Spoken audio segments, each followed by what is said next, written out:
Maraming salamat mga kapanalig. Narito tayo sa bayan ng Daraga Albay kung saan pinuntahan natin ang simbahan ng Kagsawa.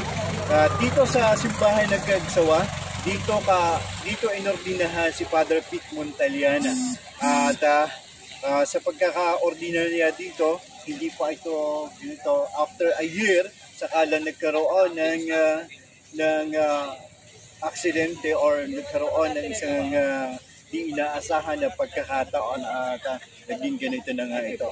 Kaya ito ang isang tanda ng pagkapari ni Father Pete Montaliana.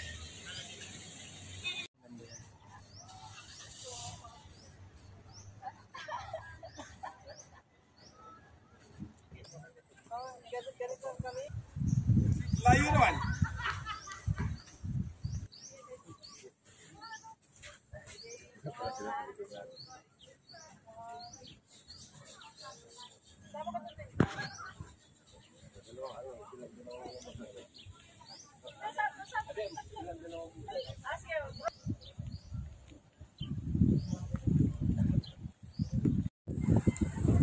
Dito sa Kagsawa, dito inordinahan si Father Pete Montaliana. Ito yung kabuuan ng simbahan itong area ito. Ito ay nasira dahil nga sa pagputok ng bulkang Mayon. At ngayon hindi kita ngayon ang kabundukan ng Mayon dahil nga maulap ang papawirin. Sa kasalukuyan, ito ay dinarayo ng mga turista mula sa iba't ibang bahagi ng Pilipinas at sa ibang bansa. Yan, kapag kayo napunta dito sa Kagsawa, huwag niyo kalilimutan na iba't ibang souvenir items dito. At syempre, para malaman at souvenir ninyo para kayo ay nakarating dito sa Bicol. At syempre, yung kanilang mga pinagmamalaki na pili. At mayroon silang iba't ibang klase ng pili. At kung ikaw naman ay tinatamad maligo, at sa lamig ay tinatamad kang maligo, huwag mong kakalimutan kapag ikaw naligo. Mayroon ganito sila.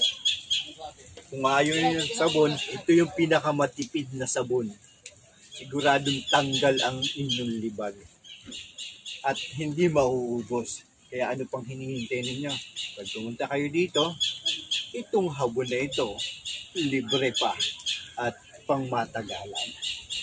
Kaya ano pang gagawin niyo? Sa mga gustong may pasulubong ng ganito, pagsabi lang kayo, hindi ko kayo bibili.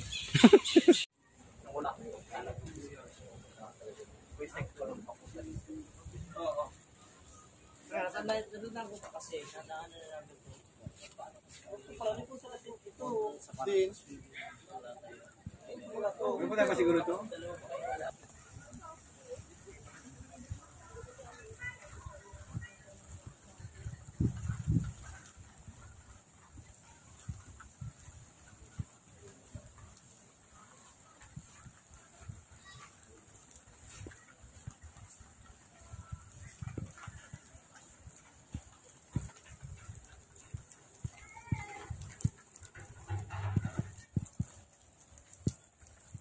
Ito ang kasama sa struktura ng Kagsawa.